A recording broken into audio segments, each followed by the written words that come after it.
Bismillahirrahmanirrahim. Assalamualaikum warahmatullahi wabarakatuh.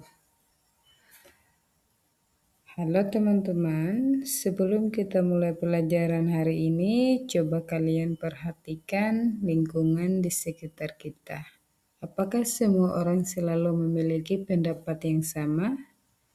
Apakah masyarakat kita terdiri dari satu suku, satu agama, dan satu kebiasaan saja?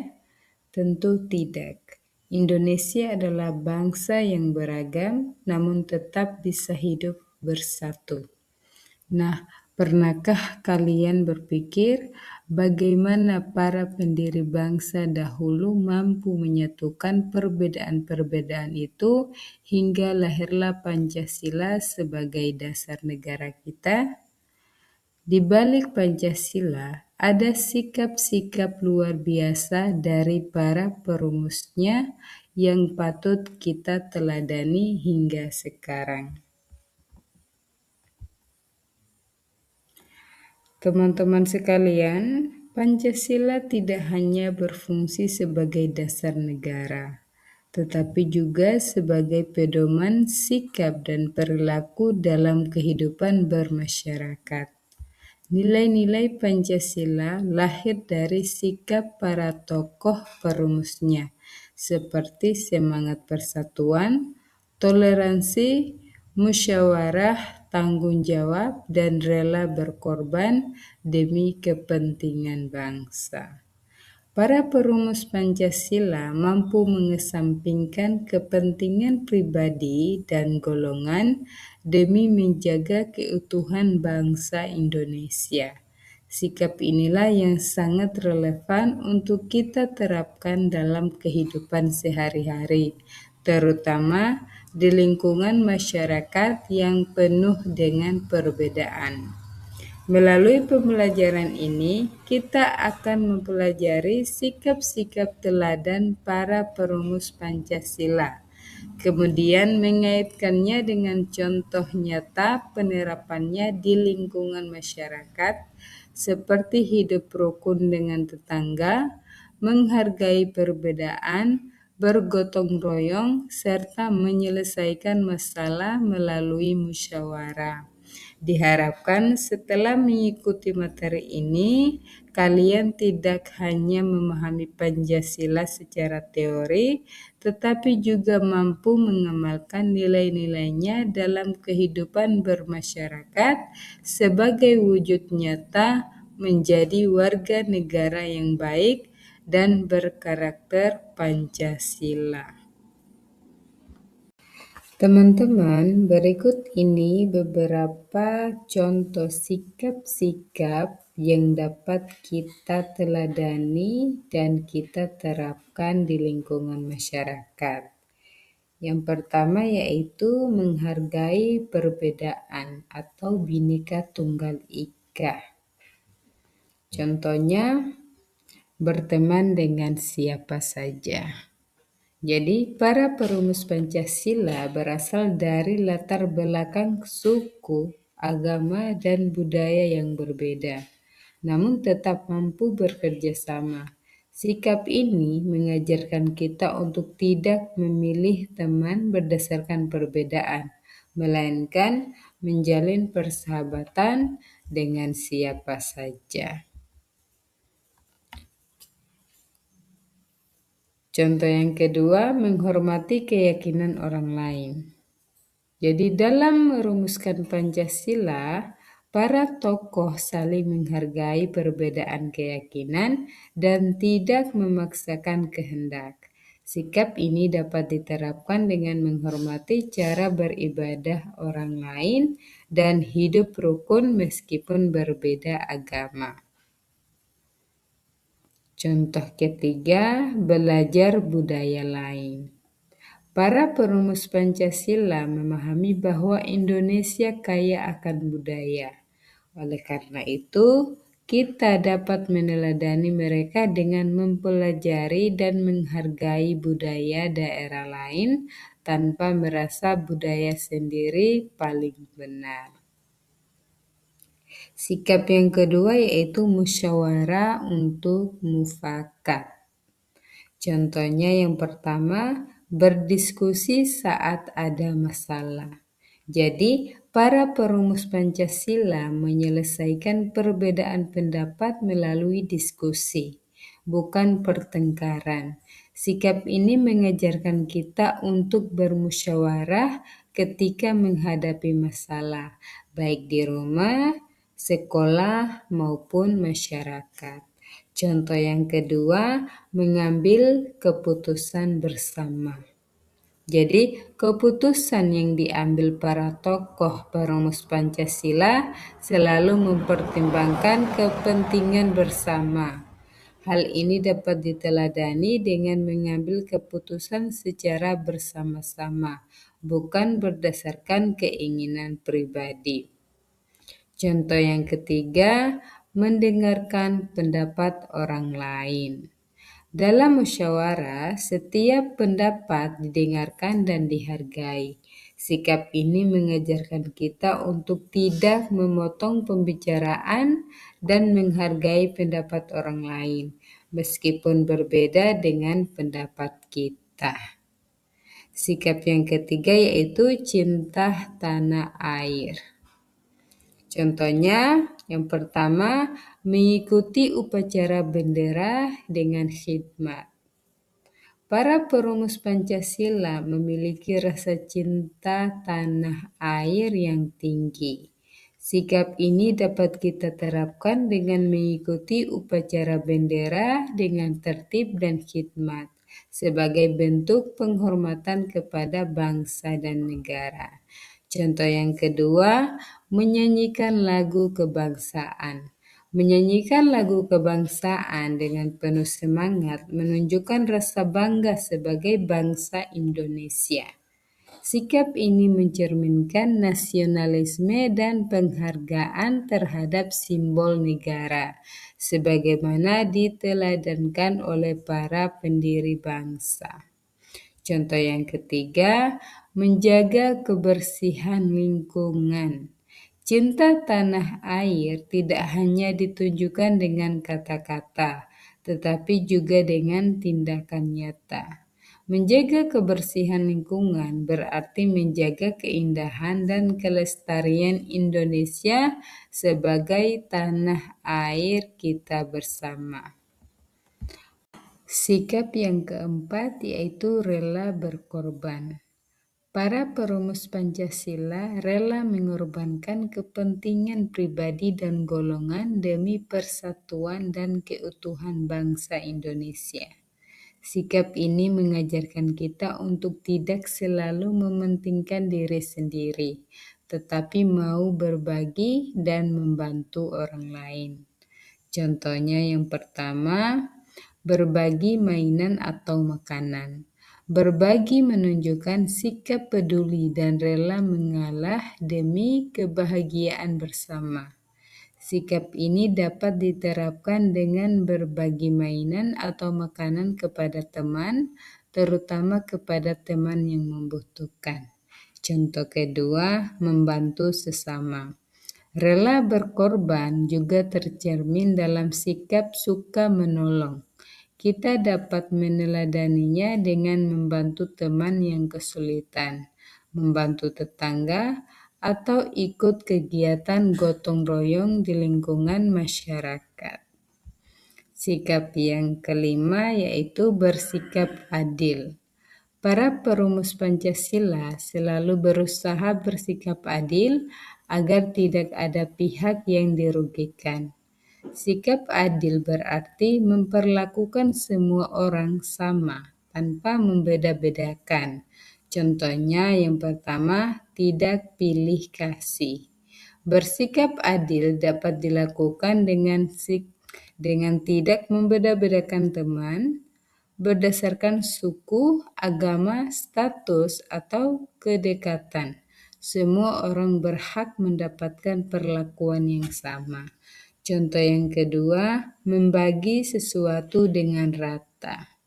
Sikap adil juga terlihat saat kita membagi sesuatu secara merata.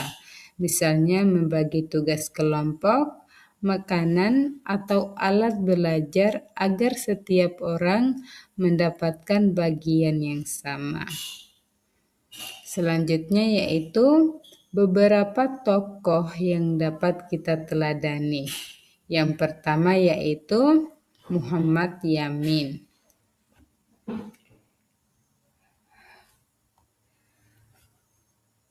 Muhammad Yamin memiliki nasionalisme yang tinggi, cinta bangsa dan tanah air.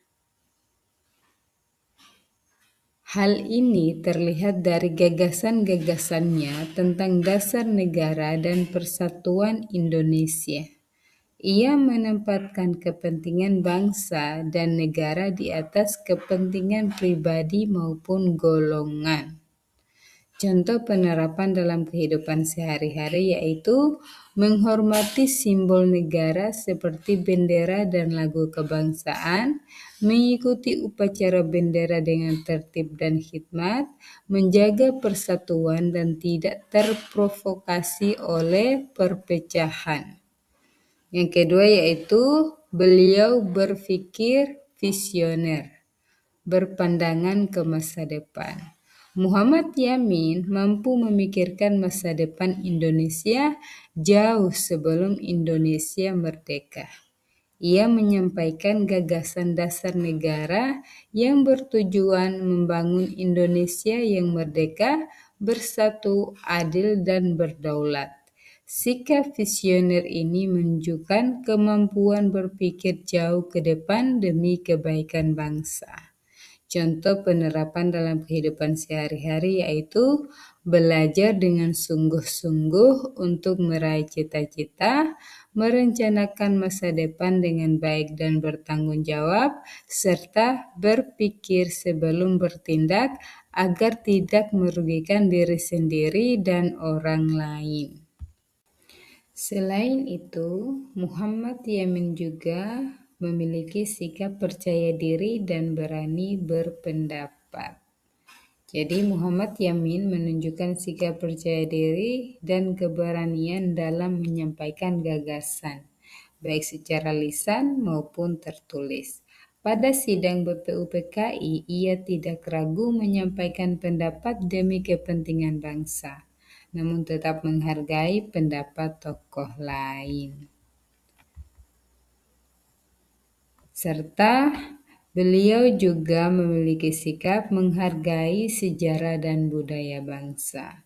Muhammad Yamin sangat menghargai sejarah dan budaya Indonesia. Hal ini terlihat dari gagasannya yang menjadikan nilai-nilai kebangsaan, budaya, dan jati diri bangsa sebagai dasar dalam merumuskan negara Indonesia merdeka. Contoh penerapan dalam kehidupan sehari-hari yaitu mempelajari sejarah perjuangan bangsa Indonesia, menghargai dan melestarikan budaya daerah sendiri maupun daerah lain, dan menggunakan bahasa Indonesia dengan baik dan benar sebagai bahasa persatuan. Jadi dari Muhammad Yamin kita dapat meneladani sikap percaya diri, berani berpendapat, serta menghargai sejarah dan budaya bangsa.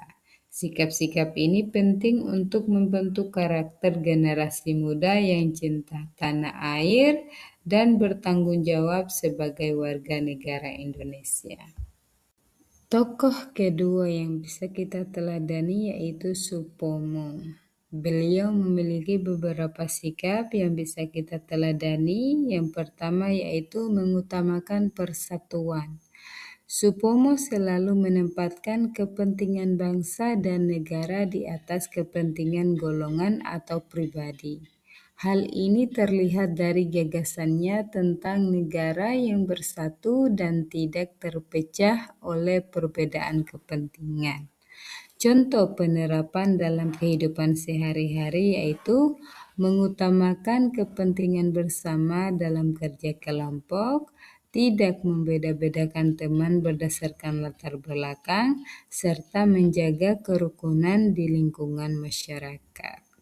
Sikap yang kedua yaitu bijaksana dan rasional. Supomo dikenal sebagai tokoh yang berpikir sistematis, logis, dan mendalam. Dalam merumuskan dasar negara, setiap pendapat disampaikan berdasarkan pertimbangan yang matang. Contoh penerapan dalam kehidupan sehari-hari yaitu berpikir tenang sebelum mengambil keputusan, menyelesaikan masalah dengan kepala dingin, serta tidak mudah terpengaruh emosi atau provokasi. Sikap yang ketiga yaitu menjunjung kebersamaan. Supomo menolak sikap individualisme yang berlebihan karena dapat merusak persatuan. Ia menekankan pentingnya kebersamaan dan gotong royong dalam kehidupan berbangsa. Contoh penerapan dalam kehidupan sehari-hari yaitu bekerja sama saat kegiatan kelas atau gotong royong, saling membantu tanpa mengharapkan imbalan, serta mengutamakan kepentingan kelompok daripada diri sendiri. Sikap yang keempat yaitu taat pada hukum dan aturan. Sebagai ahli hukum, Supomo berpikir berdasarkan sistem ketatanegaraan dan aturan hukum. Ia menekankan pentingnya negara yang berjalan sesuai hukum. Contoh penerapan dalam kehidupan sehari-hari yaitu mematuhi tata tertib sekolah, mengikuti aturan yang berlaku di lingkungan masyarakat, serta menghormati keputusan yang telah disepakati bersama. Jadi dari Supomo, kita dapat meneladani sikap mengutamakan persatuan, berpikir bijaksana dan rasional, menjunjung kebersamaan, serta taat pada hukum dan aturan. Sikap-sikap ini penting untuk menciptakan kehidupan yang tertib, rukun, dan bersatu sesuai nilai-nilai Pancasila. Tokoh ketiga yang bisa kita teladani yaitu Insinyur Soekarno. Beliau memiliki beberapa sikap yang bisa kita teladani. Yang pertama yaitu memiliki kepemimpinan yang kuat.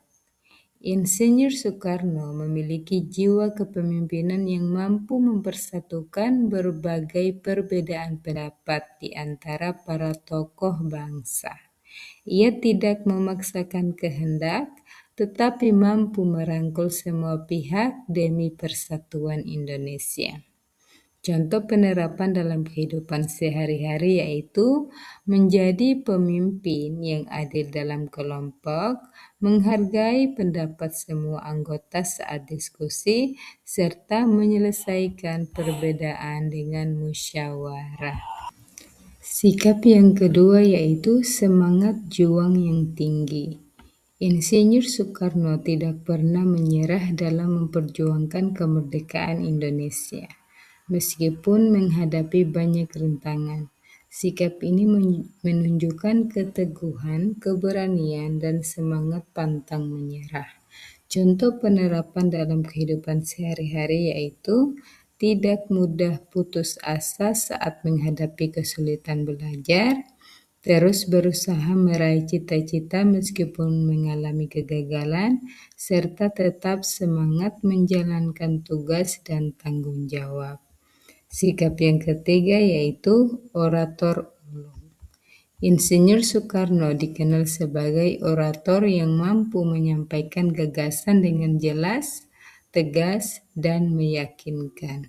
Kemampuannya berbicara membuat rakyat semakin yakin terhadap perjuangan kemerdekaan.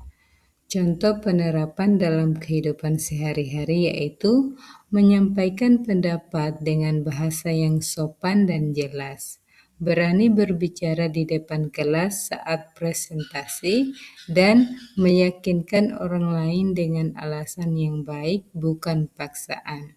Sikap yang keempat yaitu toleran dan inklusif. Insinyur Soekarno sangat menghargai keberagaman suku, agama, budaya, dan golongan. Ia memandang perbedaan sebagai kekuatan bangsa, bukan sebagai penghalang. Contoh penerapan dalam kehidupan sehari-hari yaitu menghargai teman yang berbeda latar belakang, tidak mengejek atau merendahkan perbedaan, serta membangun kerjasama dengan siapapun tanpa diskriminasi. Jadi, dari Insinyur Soekarno, kita dapat meneladani sikap kepemimpinan, semangat juang, kemampuan berkomunikasi, serta toleransi terhadap keberagaman. Tokoh keempat adalah Muhammad Hatta. Beberapa sikap yang bisa kita teladani. Yang pertama, mengutamakan persatuan bangsa. Muhammad Hatta menunjukkan sikap mengutamakan persatuan bangsa dengan rela mengalah demi menjaga keutuhan Negara Kesatuan Republik Indonesia. Ia menempatkan kepentingan bangsa di atas kepentingan pribadi maupun golongan. Contoh penerapan dalam kehidupan sehari-hari yaitu mengalah saat terjadi perbedaan pendapat demi menjaga kerukunan, tidak memaksakan kehendak kepada orang lain, serta mengutamakan persatuan dalam lingkungan masyarakat. Sikap yang kedua yaitu bijaksana dan rendah hati. Muhammad Hatta dikenal sebagai pribadi yang bijaksana dan tidak sombong. Meskipun menjabat sebagai wakil presiden, ia selalu mendengarkan pendapat orang lain dan tidak memaksakan kehendaknya. Contoh penerapan dalam kehidupan sehari-hari yaitu mau menerima kritik dan saran dari orang lain, bersikap sopan dan tidak merasa paling benar, serta menghargai pendapat teman dalam diskusi. Sikap yang ketiga yaitu demokratis. Dalam mengambil keputusan, Muhammad Hatta selalu mengedepankan musyawarah dan mufakat. Ia percaya bahwa keputusan bersama lebih adil dan dapat diterima semua pihak. Contoh penerapan dalam kehidupan sehari-hari yaitu mengambil keputusan kelas melalui musyawarah, menghargai hasil kesepakatan bersama, dan tidak memaksakan pendapat pribadi. Sikap yang keempat yaitu jujur dan sederhana.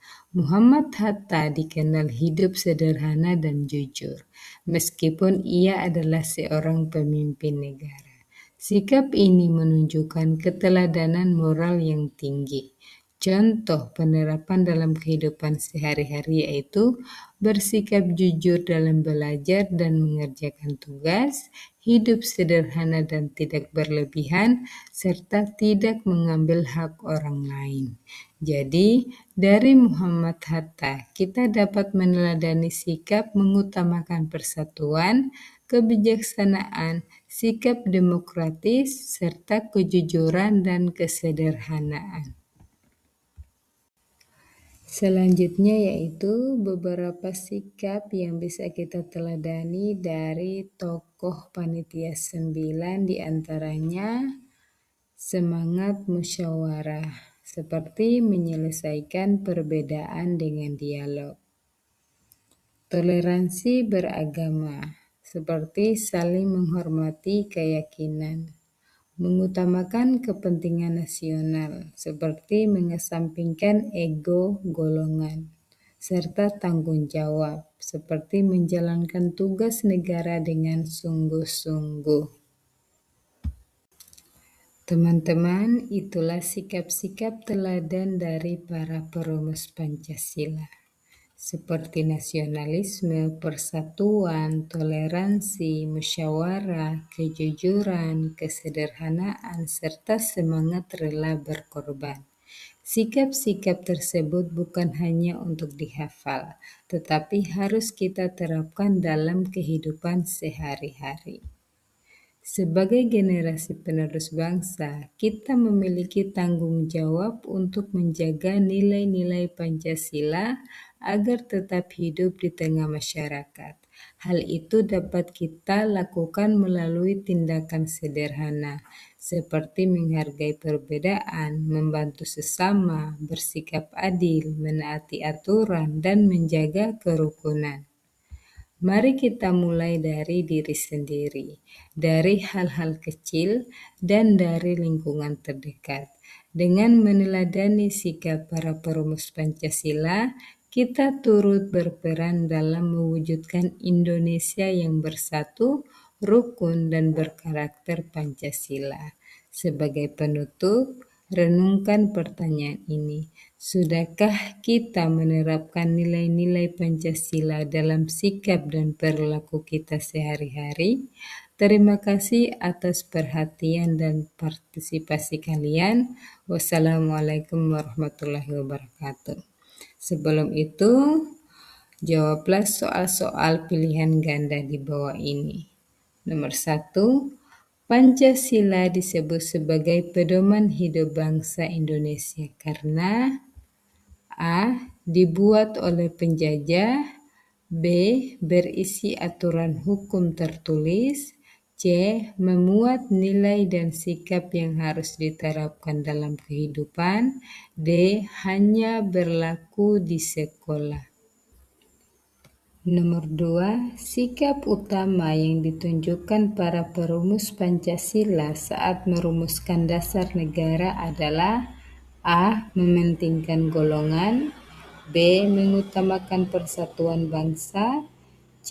Mencari keuntungan pribadi. D. Menolak pendapat orang lain. Nomor 3, tokoh yang dikenal sebagai penggali Pancasila dan pemberi nama Pancasila adalah A. Muhammad Hatta. B. Supomo. C. Muhammad Yamin.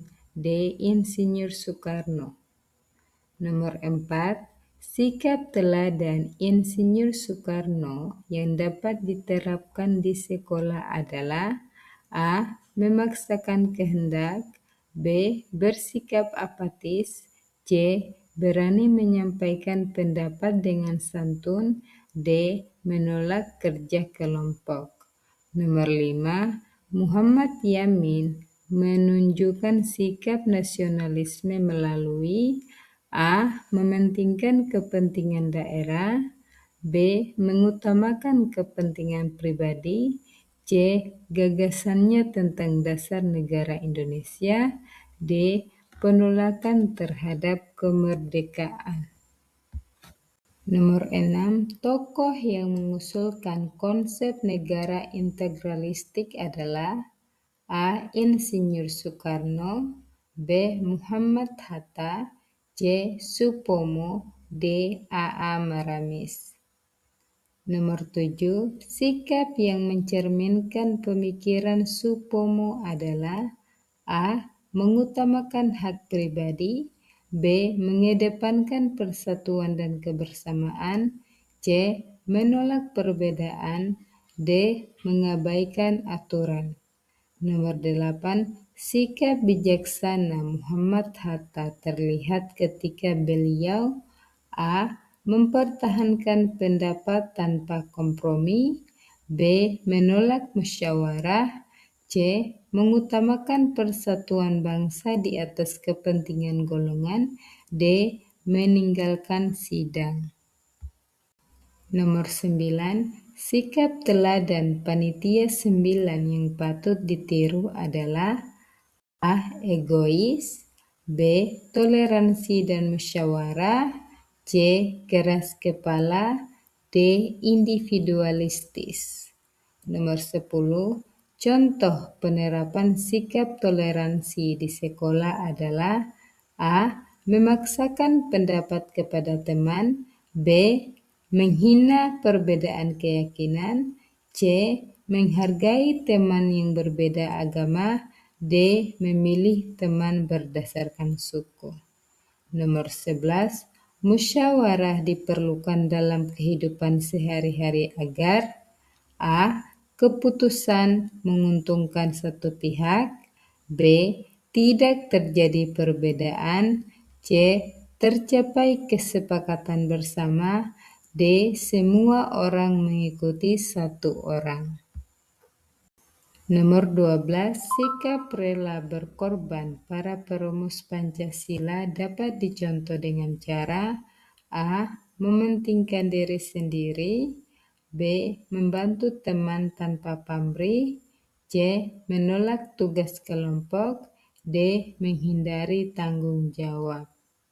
Nomor 13, nilai persatuan dalam Pancasila dapat diterapkan dengan A. Membeda-bedakan teman, B. Bekerja sama tanpa memandang perbedaan, C. Hanya bergaul dengan kelompok sendiri, D. Menolak pendapat orang lain. Nomor 14, sikap jujur dan sederhana merupakan teladan dari tokoh A. Supomo, B. Muhammad Hatta, C. Muhammad Yamin, D. Insinyur Soekarno. Nomor 15, menghargai pendapat teman saat diskusi merupakan penerapan nilai A. Egoisme, B. Toleransi dan demokrasi, C. Individualisme, D. Ketidakpedulian.